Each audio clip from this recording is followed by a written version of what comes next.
Hi. Today we have Bob Lee with us here. We're going to talk to him a little bit about his experiences serving in the military and serving our nation. And how are you today, Bob? I'm doing just great. That's good. Nice to meet you, Nick. Good. Nice to meet you, too. I've known you for the last 9 months or a year, Yeah. and I find that you're a rare individual. Well, gee, thanks. And I want to thank you for spending your time on camera here today with us. Well, I appreciate you taking the time to talk to me. Okay. Thank you. Yeah.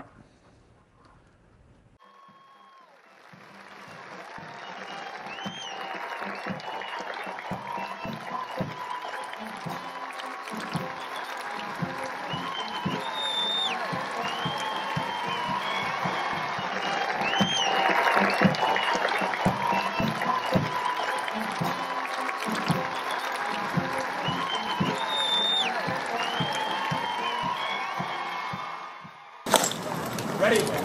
Right. On.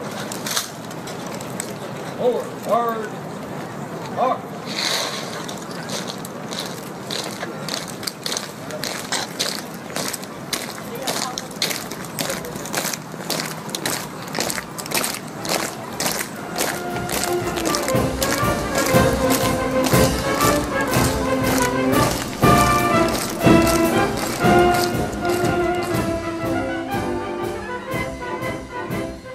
Well, Bob, let's get started here. All right, Nick.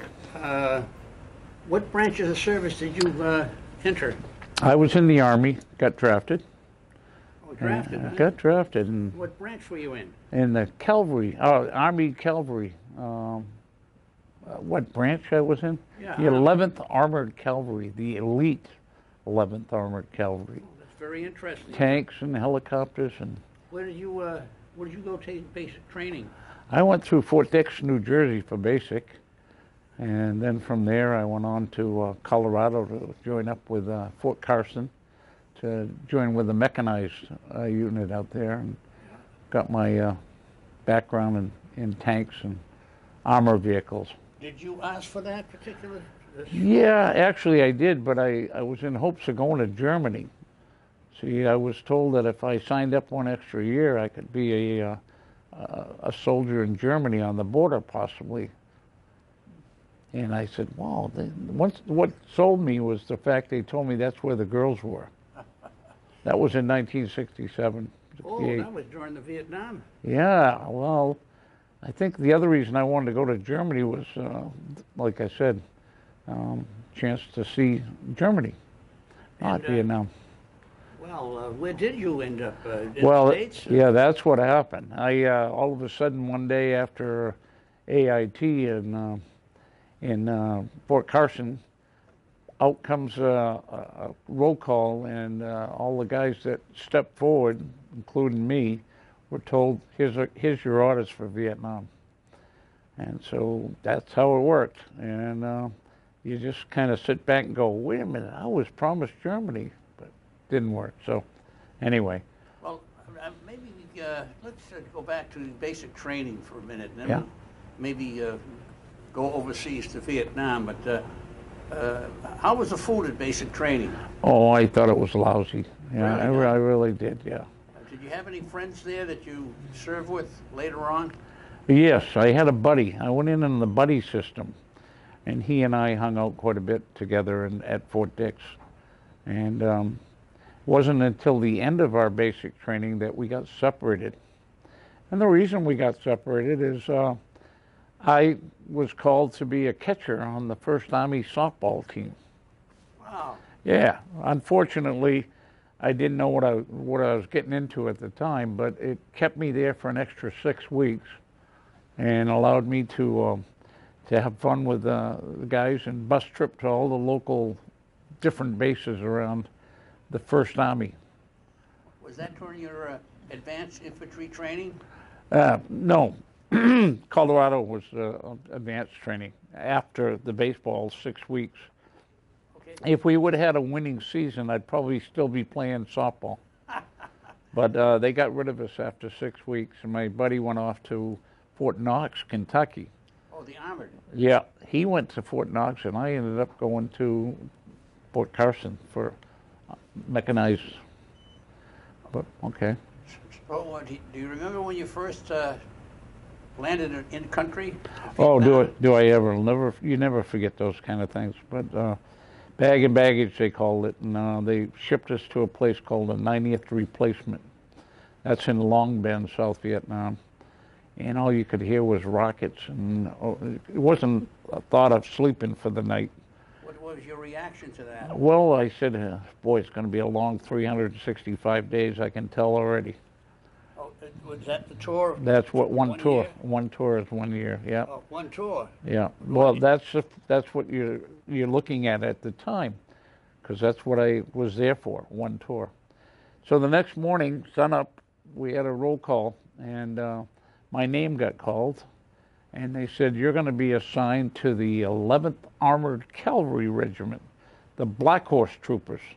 Oh, is that what's on your shirt This there? is the patch that I proudly wore and still wear to this day, and I attend all the reunions, and I can never give that up. It's kind of like I graduated from being one of the Cav troopers, and it was quite an experience. In every way, the Black Horse Regiment had earned its spurs. By early spring 1968, the Black Horse insignia, granted under fire in Vietnam, became a symbol of valor. I jumped in the back of a sergeant's Jeep, and he said, can you handle an M60 machine gun, because we might need it along the way? And I said, I sure can. Before I realized it, we're bouncing down this old road.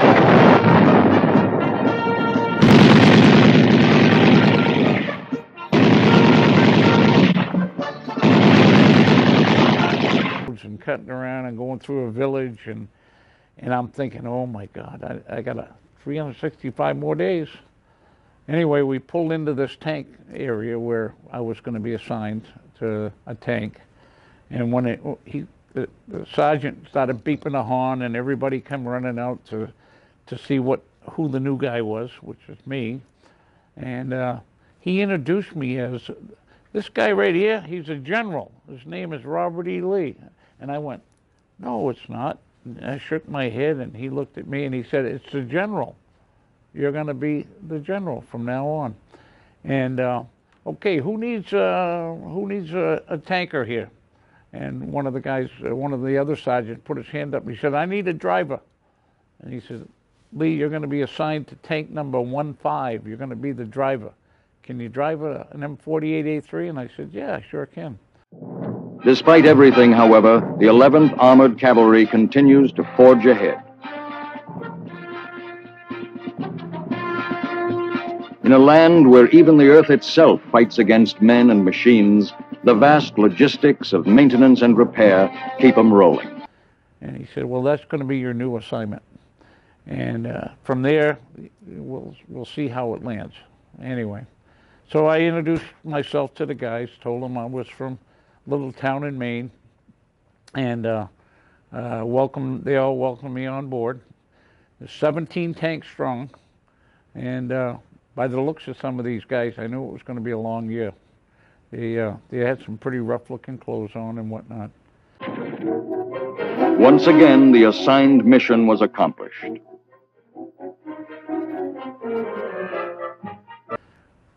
A lot of camaraderie right from day one, because all the guys in the Black Horse Regiment really look forward to having somebody on their back. Yeah. Hi.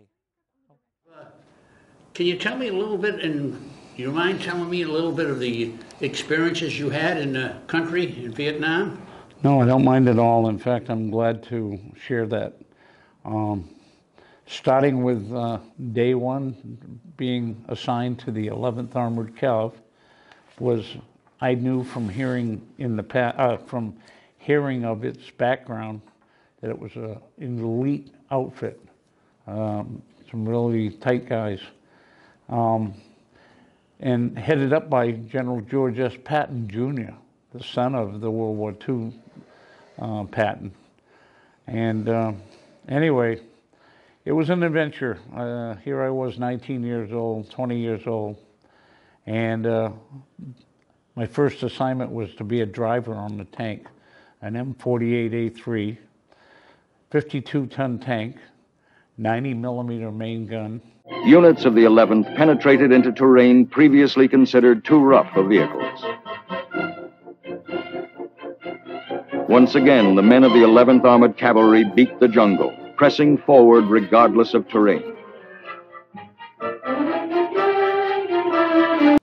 Twin coax M73 machine guns, M60 and a 50 caliber on the turret, and one of 17 tanks within the first squadron of the 11th ACR. And what a team we were. What does ACR mean? Armored Cavalry Regiment, yeah. Nicknamed the Black Horse for the insignia that goes with it. That was something that happened in Vietnam. Some people look at it and think of Ferrari. It doesn't have anything to do with Ferrari, but anyway, the colors in the horse means the cavalry and armor. Yeah, so anyway, part of the team, and before we knew it, we were living in the boonies and traveling all around and doing things from security on Highway 1 in South Vietnam in 3 Corps. We were providing security for the convoys. We were doing anything they wanted us to do, break trail, move in looking for the NVA and South Vietnamese. It was, you know, it was an excitement kind of thing, you know. I knew anybody that messed around with us was going to be in trouble, because we had a lot of firepower, and that was a good, confident feeling. The newest armored vehicle with the 11th is the Sheridan. It mounts a 152-millimeter gun, which also launches the Shillelagh missile.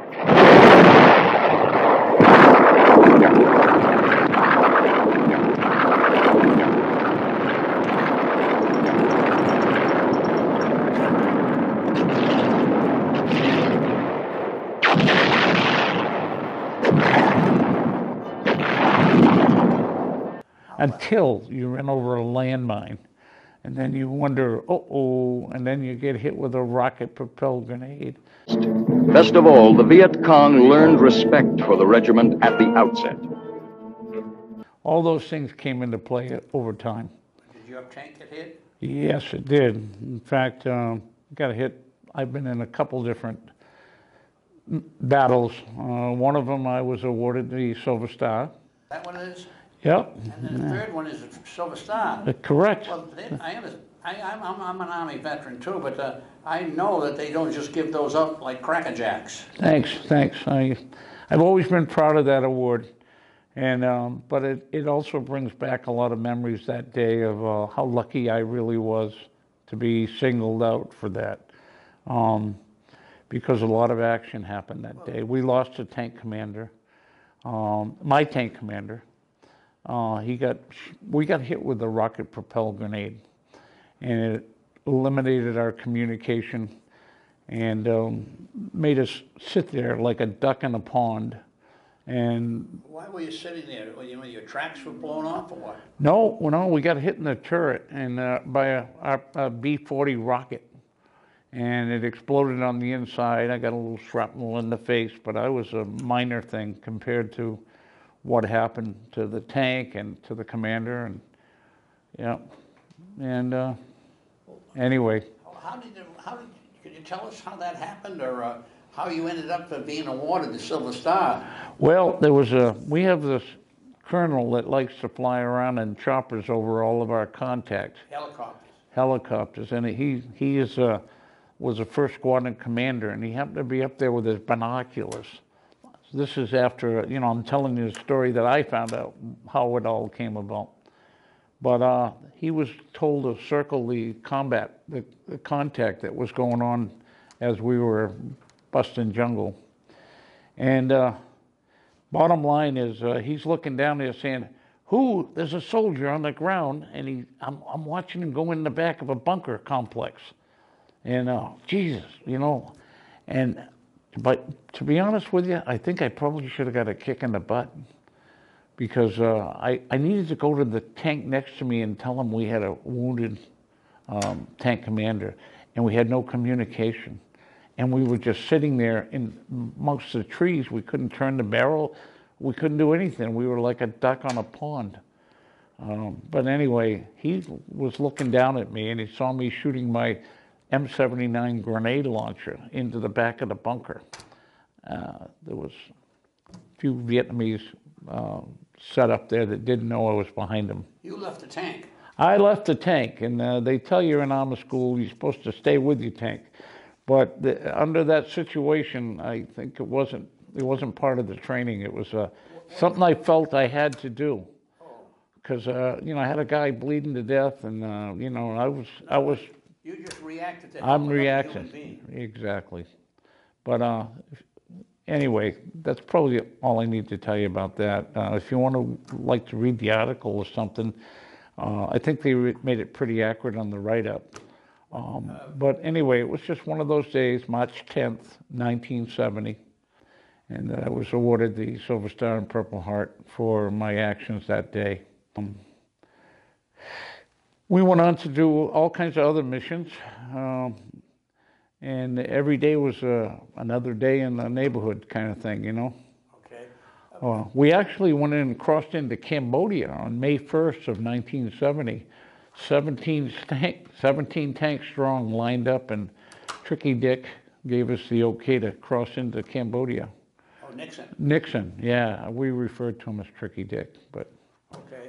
Anyway, we went in there. The Cav, not only did we go with all the tanks and armored personnel carriers, but we went with the 11th Armored Cavalry Regiment, just blasted into, and they couldn't believe we were crossing the border, because this is the first time we were allowed to do that on May 1st, 1970. Politically. It really came across as quite an undertaking. What was the reaction when you came back to the States? Well, you know, I think I was a lot like a lot of the guys, because I've heard a lot of the other vets explaining things. We basically was told, don't wear your uniform on the flight, and don't talk about Vietnam, because nobody wants to hear it. Kind of keep your mouth shut, and you'll be a lot better off. Just kind of keep a low profile. And I mean, that happened from the minute we landed in Oakland Army Base, and we got on our flights toward different destinations home. There was a lot of different people that were not very responsive to us. They were busting our chops about what we did, where we were, and how things came down. And that's always affected me, that feeling. And it went on for a few years of just laying low. Nothing, a few beers won't help. I mean, it would help. And anyway, it was a trying time in America then. I came home in January of '71 after completing a second tour. Oh. Yeah, my second. Well, I'll tell you a little bit about it, and you might not understand, but I feel comfortable about telling you. I went on R&R at the end of my R&R means rest and recuperation. Yeah, I was told by my company commander to get myself out of the tank and get into the area where you can jump on a flight and pick where you want to go, and see you in a week. So, you know, jumped on a helicopter, flew to the location that they disembarked us, and I met a young Marine while I was standing there, and he said to me, he said, "Hey, I'm going to Sydney. You want to go with me as a buddy?" And we kept talking. He said, "All you got to do is come with me. I'll go get us signed up, and we'll take Sydney. If they got seats on that plane, we can go." Australia. Sydney, Australia, yeah, where the girls are friendly and nice looking, and they speak American. So I said, "You got it, man. I'm with you." So it was an instant bond with me and my Marine Corps friend. And we talked and shared a lot of things, and he told me that he had something up his sleeve, and I said, "Well, what do you mean?" He said, "I got an address of a nursing facility, and they like American GIs." And I said, "Oh, okay, sounds like a plan." He says, "Yeah, you come with me, I'll get you fixed up." So next thing you know, I'm in Sydney, Australia, and I'm meeting a nice nurse training young lady. And we spent the whole week enjoying each other's company. And before you know it, I made her a promise that I was coming back. And she said, yeah, sure you are. And I readily told her, one way or another, I'm coming back here. I won't be here. So anyway, the next thing you know, we went out. We went to see this guy live from the U.S. of A. We saw Tom Jones playing there live on stage. We enjoyed that. Went out to dinner. Did all kinds of things in between. And anyway, the week came to an end, and I promised I was coming back. Went back to Vietnam, and now I'm a short timer, which means I don't have a lot of time left in my first tour. In fact, only days. And I was bored hanging around waiting for my freedom flight to go back to America and on to Fort Knox, Kentucky, I think is where my orders said. So I ended up volunteering to take mail out to the local helicopter in the morning and putting the mail bags on the choppers. And one day, one of the pilots motioned me over and he said, "Hey, Sarge, is there any chance, do you know anything about M60 machine guns?" And I said, "Yeah, I know I can strip them with my eyes closed." He said, "Well, and fire them." And he said, "Would you consider flying with us today? We're short-handed. We're missing a door gunner." And I said, "Yeah, I wouldn't mind if you can get an okay for me to go with you. I'd be glad to."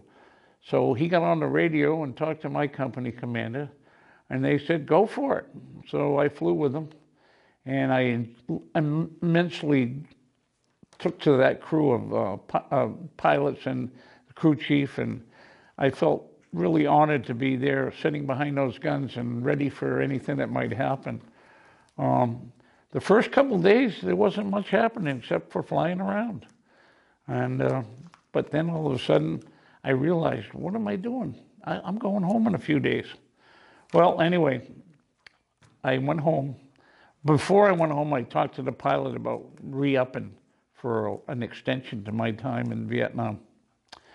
And he said, "Easy, piece of cake. You can stay right in your own squadron, in the first squadron, and you can be part of our group, the guy that you're flying with," which was the 1st Squadron, 11th ACR Air Section. And anyway, here I was, a door gunner. I went home for 30 days. When I came back, they were still there waiting for me to return for my extended stay. And sure enough, I jumped on board, and that began a whole new venture in Vietnam. Now I'm looking at it from the sky instead of riding around in the tanks and the heat and the monsoon and the bugs and the jungle and all that, and sleeping on the back of the tanks. Now we got a barracks with a building, and we had showers and all that. That was a big improvement, not to mention flight pay, and not to mention the camaraderie and all the other things that go along with it. But anyhow, I'm rattling on here. Then one day, our helicopter was picked.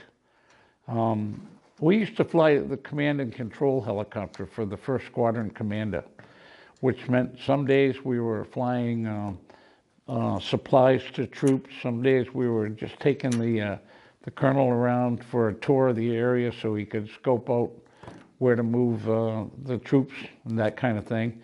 And then other days we were picking up medevacs.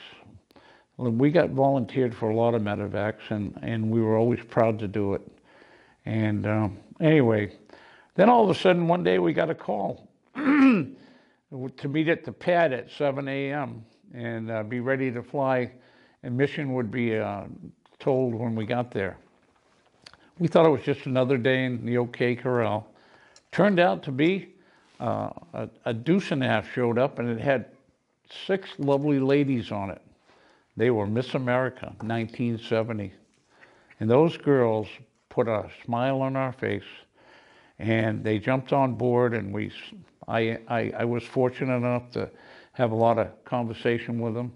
and they were dressed with these kind of jumpsuits and white sneakers and smiling and just a breath for sore eyes, you know what I mean? And before I know it, the pilots are jumping on board and they're giving us the okay where we got a mission. And we didn't know what was coming down, but it turned out to be 3 locations in a triangle kind of thing. We're told one location at a time was told to the pilot on where to go and when to be there. And I can tell you this much: there was a tractor-trailer truck, a small-bodied tractor-trailer truck at each location, and they were flown in by Chinooks, kind of the same, just before we got there. Enough time for them to get set up. So the enemy couldn't figure out what was going on, I guess. But anyway, we would fly them to those locations, help them disembark, and all the soldiers would be gathered around the stage for these girls to get on. It's kind of like a mini Bob Hope show. But the girls didn't have to do much. All they had to do was stand there and smile and say hi and talk to the guys. And when I looked around at those guys, I thought to myself, boy, these guys are going crazy over these girls, just like we all were. But anyway, when we finished the first location, put the girls back in the seatbelts and flew to point B, and destination. And sure enough, we did it again 3 times in one day. We did that, and anyway, it turned out to be a day I'll never forget, and my fellow crew members as well. But this pilot that flew that mission, I got to say a word about him. I would fly with him anywhere, anytime. This guy was the best. His name was Pappy Papin, or Edward Papin, but we called him Pappy. Pappy was a one-of-a-kind pilot, in my opinion.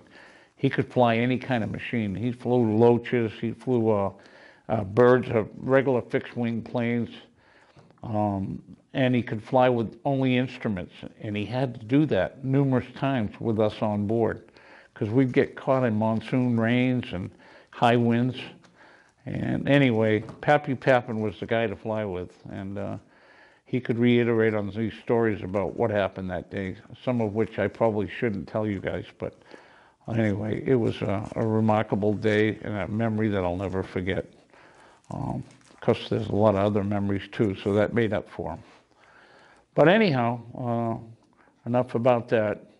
I ended up only flying for 10 months. Got 2 months early out of my 3-year obligation. And before I knew it, I was back home in California, where I had a brand new car waiting for me too, by the way. That was another reason why I went back to Vietnam. I bought a brand new car in Vietnam, a 1970 Plymouth Duster. At least it was supposed to be a 1970. It turned out to be a 1971 Plymouth Duster, and with a 318, pretty blue. And I got it at Oakland Army Terminal and drove it clear across America and home to Maine, where I grew up, in Old Town, Maine, up where they make the canoes, kayaks, canoe factory of the world. But anyway, went back to Maine and kind of took a low profile for a year or 2, drank a lot of beer, and couldn't find a job as a tanker or helicopters. And so I figured I'd draw unemployment for about 9 months, I think. And in the interim, I met some girls at the University of Maine in Orono, and dated a girl for quite some time. Then all of a sudden one day, I woke up and said, you know what, I got to go do something with the rest of my life. I got to give up the beer and the partying and move on. So I chose East Coast Aerotech, an aviation school down here in Massachusetts, and went to school on the GI Bill, joined the Army Reserves out at Fort Devens so I could get some extra money in my pocket while I was going to school. And it turned out really good. I got a new dog, a white German Shepherd, that I couldn't say enough about. The dog was just super smart to start with, and I didn't have to train him much, and I got him for nothing because he was the oddball of the litter. And I said, you know what? You and I are going to have a great career together. And we did. Graduated from school, went to work for Sikorsky Helicopter down in Connecticut. And that was a 2-year commitment with Sikorsky. And we overhauled H-34 helicopters and tore them apart and rebuilt them. Sold them to the Arabs, believe it or not. From what I was told, they paid $35,000 for each of those helicopters. Sikorsky bought them back from the Coast Guard and the Marine Corps. Turned them into a really fancy,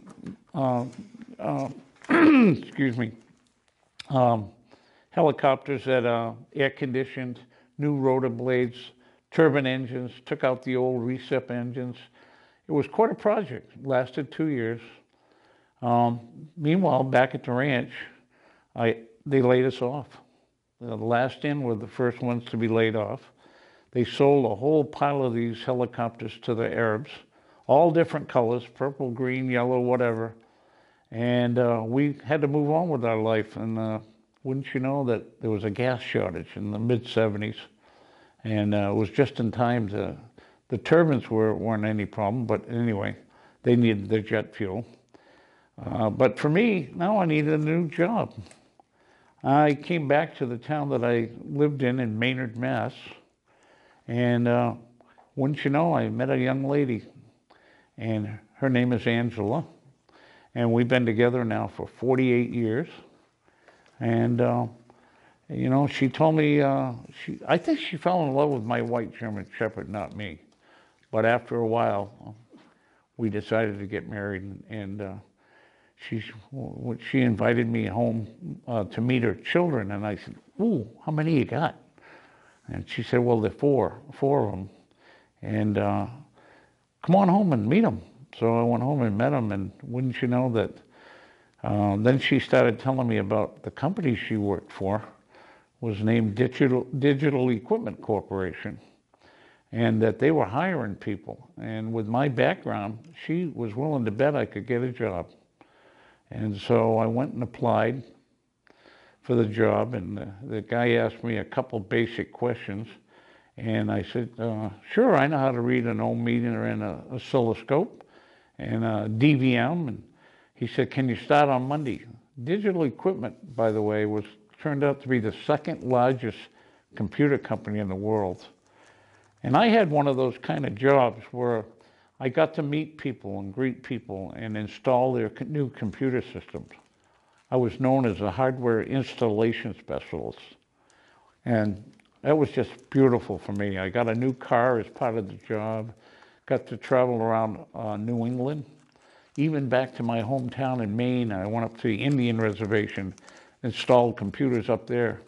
I installed them at hospitals and banks, you name it, all throughout New England, which meant a lot of driving. About every year and a half, I get a new car because that means I put more than 50,000 miles on them.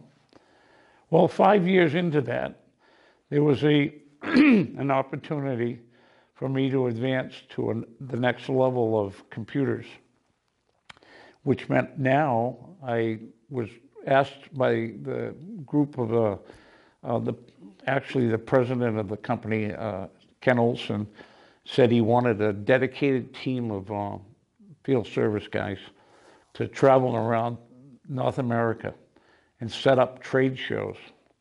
So if you can only visualize, I had to turn in my company car and for rent-a-cars in airports, airplanes, and hotels. And it was 11, almost 12 years of complete travel in North America. And I loved every minute of it. It was like a dream come true. The pay was great. The respect was great. The opportunity to meet some of my Vietnam buddies in different states was great. Getting to see the country that I fought for, the United States of America. There's no other place. I'm not going to tell you the only places I don't want to go, but I've been to almost everywhere in the United States and Canada, fortunately for that career. Well, 17 and a half years later, from the start of digital, we were downsized. The company went up in the air, and we got bought out by a lot of smaller companies. And now all of a sudden we're in the early 90s, and I'm looking for another job at my mid-year crisis. And so it was time to start again. And wouldn't you know, because of my service time, I had a slight disability from the military, and they were willing to give me extra points if I took the postal exam. So I went and took it thinking, you know, I wouldn't mind being a local postal guy, so I don't have to travel anymore after doing a couple million miles. And that kept me close to my fiancée. And anyway, I signed up for the U.S. Postal Service. And I ended up working for them for the next 12 years. And all of a sudden I found out that my time in the post office would allow me to retire early with 3 years of active duty, put on the 12 years of my postal time. So I ended up at age 62 retiring, not with full benefits, but at least with retiring. And thanks to the VA and my doctor's appointments and my ability to use the VA, I figured it was time to stay retired and do some volunteer work. So I volunteered to be a driver for the DAV, where I could be around comrades and other vets that needed rides to and from the VA hospital.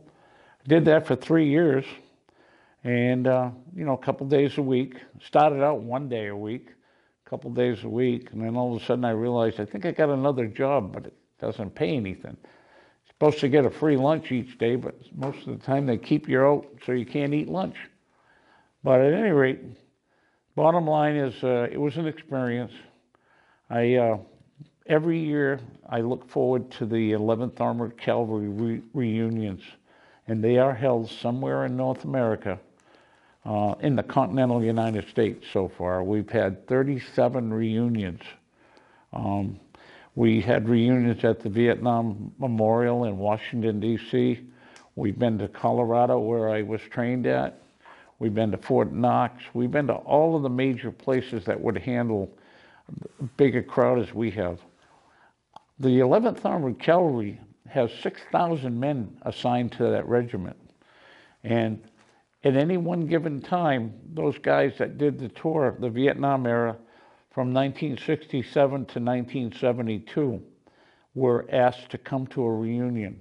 So we were constantly getting a experience of seeing old faces, new faces, and gathering at a hotel somewhere in North America. And during that time, it was like, wow, most of us spent the whole week there, but some of the guys only came for the long weekend. And depending on their expenses, because we had to pay for our own hotels and airfares and whatnot. And the bottom line was, I look forward to it every year. I get to see some of my old buddies. There's a lot of them that have passed so far, and there's not a moment I don't think about those guys. And so now I'm involved with, I'm jumping a little fast forward here, but I'm involved with trying to find other vets that, the way I was found, can we get these guys together and maybe have coffee and lunch and breakfast or something, and we can share our experiences. No, and not about how high we can, what kind of medals or awards, but how we can share our camaraderie.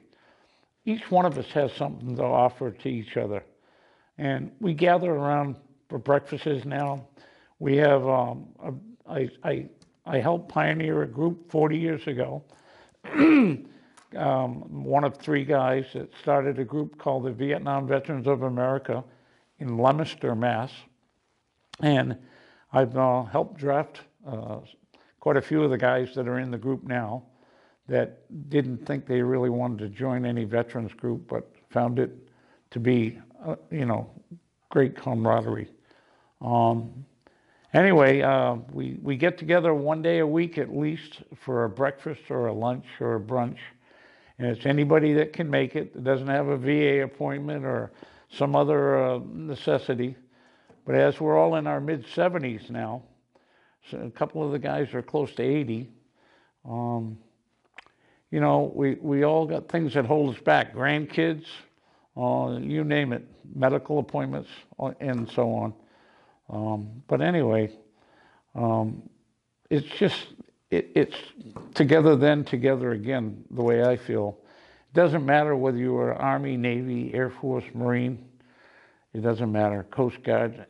You're all welcome for breakfast and brunch and to join hands with us and share those experiences.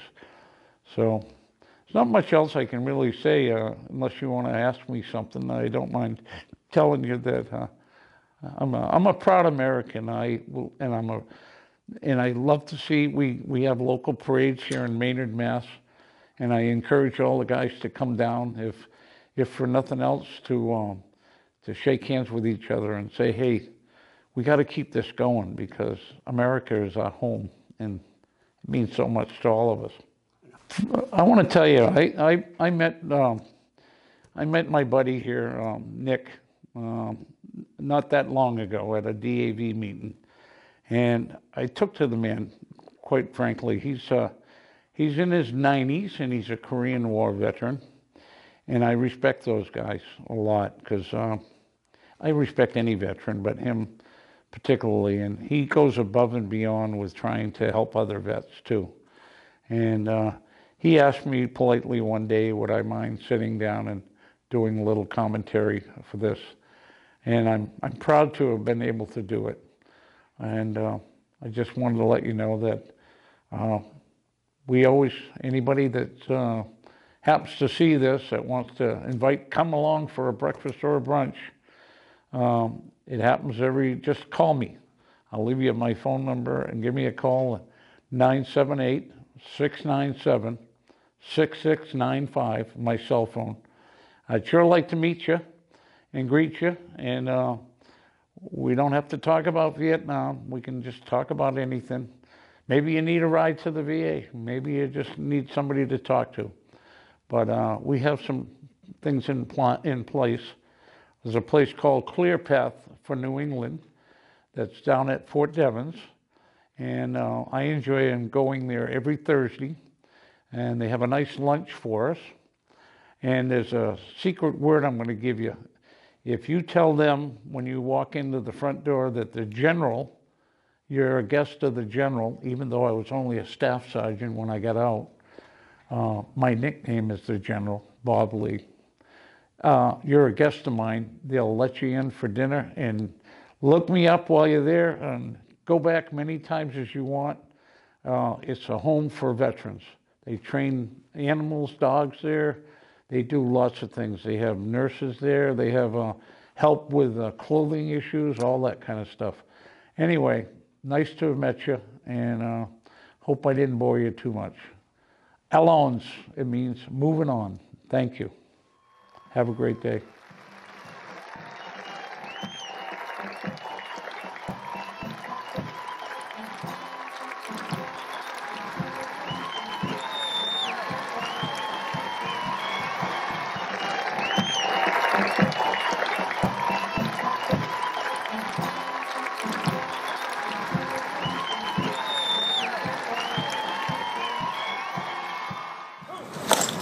Ready. Face. Horses. On. Forward. Hard. Hard.